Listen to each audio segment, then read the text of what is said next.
Anteriormente se han explicado las propiedades que tienen los elementos dependiendo de su ubicación en la tabla periódica. Al unirse mediante enlaces, los elementos forman moléculas.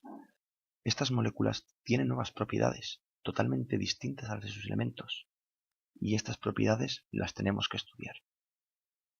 En este vídeo veremos los tipos de enlaces, así como algunas de las propiedades que tendrán las moléculas dependiendo del enlace. Comencemos primero con un poco de historia. El concepto de enlace surgió en el mismo momento que se descubrió el átomo, y evolucionó de forma paralela. Primero, el filósofo y matemático griego Demócrito desarrolló la teoría atomista, y supuso que los átomos tenían ganchos, y que éstos se unían entre sí usando estos ganchos.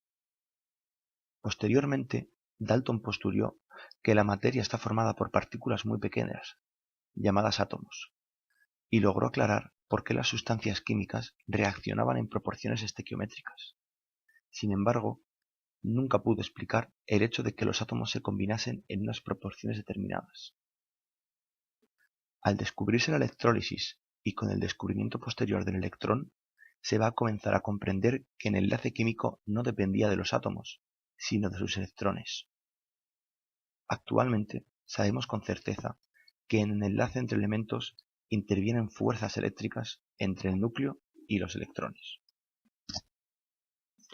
La definición de enlace químico es la unión entre átomos iguales o diferentes. Como bien sabemos, en la naturaleza todo proceso tiende a un estado de máxima estabilidad.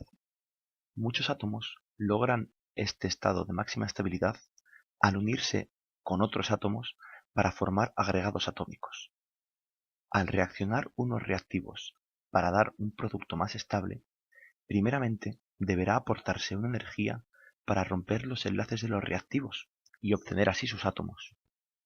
Después, estos átomos se juntarán entre sí, obteniéndose un producto de mayor estabilidad energética que los reactivos. Dicha energía liberada se conoce como la energía de enlace. Pero, ¿por qué los elementos son más estables al enlazarse? La respuesta está en la regla del octeto, enunciada por Gilbert Newton Lewis. Esta regla dice que los elementos del sistema periódico tienen la tendencia a completar sus últimos niveles de energía con una cantidad de 8 electrones, pudiendo adquirir así una configuración de gas noble, como por ejemplo la configuración del neón, que es 1s2, 2s2, 2p6. La regla del octeto tiene excepciones, aunque no las veremos durante este vídeo. El enlace químico se basa en la adquisición de la configuración electrónica de gas noble. Este octeto eléctrico puede ser adquirido por un átomo de diferentes maneras, en función de su electronegatividad. Existen un total de 3 enlaces químicos: el enlace iónico, el enlace covalente y el enlace metálico. En el enlace iónico se da una interacción electrostática entre los iones, produciéndose así un enlace fuerte. En el enlace covalente, los átomos comparten electrones, produciéndose así un enlace fuerte. Y por último, en el enlace metálico, los electrones deslocalizados establecen uniones, produciéndose así también un enlace fuerte. Por deslocalización de electrones nos referimos a que los electrones están distribuidos entre más de 2 átomos, sin saber con certeza qué átomo es el dueño de los electrones. Comencemos por el enlace iónico. Como se ha dicho anteriormente, es el enlace que se crea por la atracción electrostática entre 2 iones de signo contrario. En este caso, los átomos que forman las moléculas logran conseguir una configuración de gas noble al formar cationes o aniones. Y, al formarse estos iones de cargas opuestas, debido a la fuerza de atracción electrostática, van a atraerse, dándose así un enlace químico.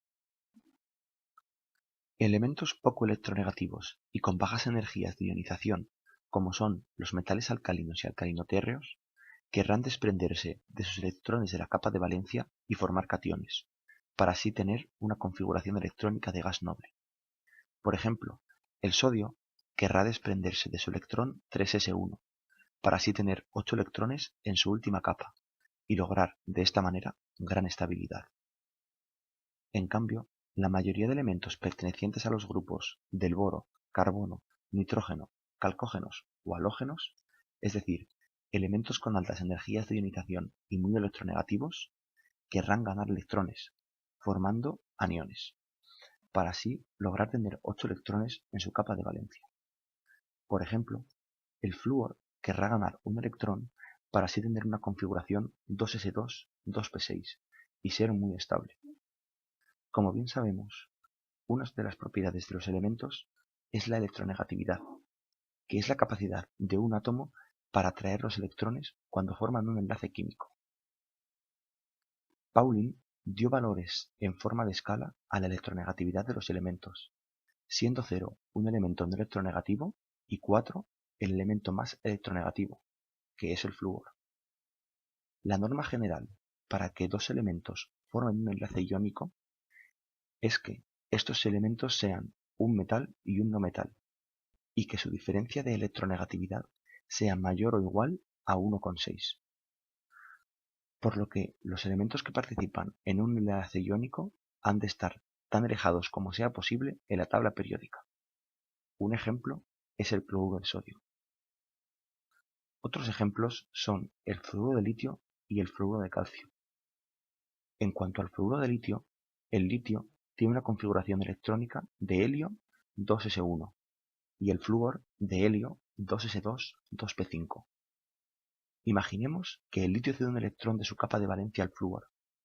De esta manera, el litio logrará tener la configuración electrónica de helio y el flúor la de neón.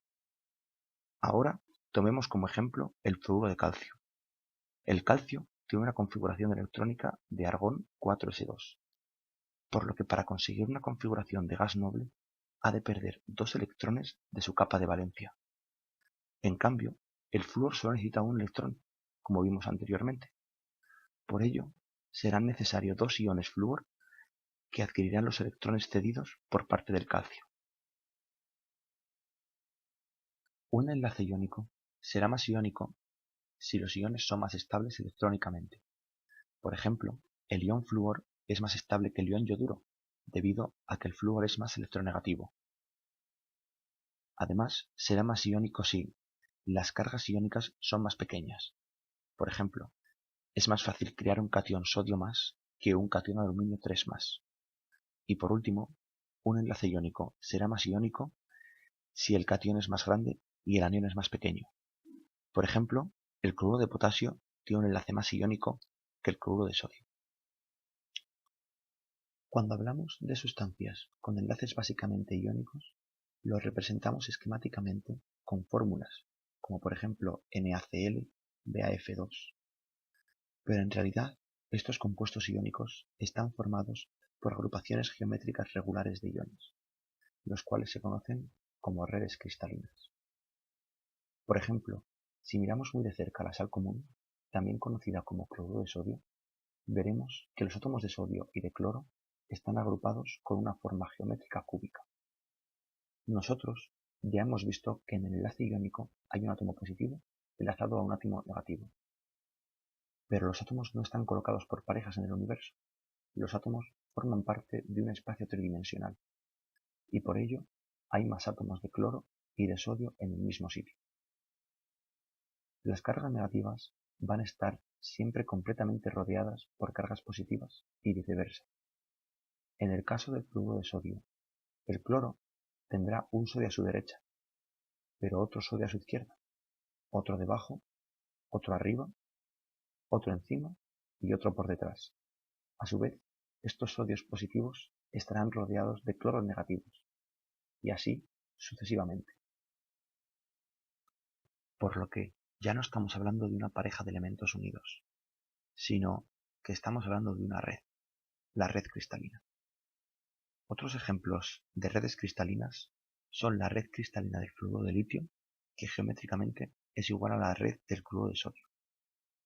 También está la red del fluoruro de calcio, que tiene una geometría cúbica, pero es distinta a las otras dos anteriormente vistas. Veamos ahora cuáles son algunas de las propiedades de los compuestos iónicos. Tanto en el proceso de fusión como en el proceso de ebullición es necesario aportar grandes cantidades de energía para romper la estructura cristalina de los compuestos iónicos. Por ello, los puntos de fusión y de ebullición son generalmente altos, como los que se muestran en la tabla. Cuanto mayor sea la energía de la red cristalina, es decir, la fuerza de los enlaces iónicos, más difícil será romper esta red, y por ello, más altos serán los puntos de fusión y de ebullición. En cuanto a la conductividad eléctrica, los compuestos en estado sólido no conducen electricidad, pero cuando disolvemos un compuesto iónico, sí que conduce electricidad, ya que los electrones de la corriente eléctrica pueden moverse por los iones ahora libres. De aquí me surgen dos dudas. La primera es que si tuviéramos agua pura, ¿esta sería o no conductora? La segunda duda es, si tuviéramos un compuesto iónico fundido, ¿este conduciría electricidad? ¿Podríais resolver estas dudas? Otra propiedad es la dureza. Esta es definida como la oposición que ofrece un material a ser rayado. Mediante la escala de Mohs podemos saber qué mineral podrá ser rayado por otro mineral, siendo el diamante el material más duro conocido. Los compuestos iónicos son bastante duros al ser compactos, y por ello, cuanto más iónico sea un enlace, más duro será. La fragilidad es la capacidad de un material de fracturarse debido a su escasa deformación. Los compuestos iónicos son frágiles. Esto significa que si aplicamos una presión, por ejemplo un martillazo, a un cristal iónico, se producirá una fractura en el cristal. La última propiedad es la solubilidad en disolventes polares. Los compuestos iónicos son solubles en disolventes polares como el agua o el amoníaco. El agua es un disolvente polar, ya que, si miramos la estructura de la molécula, los electrones se localizan sobre el oxígeno, ya que este es más electronegativo que los hidrógenos, por lo que la parte del oxígeno tendrá una carga negativa, y esta se llamará dipolo negativo.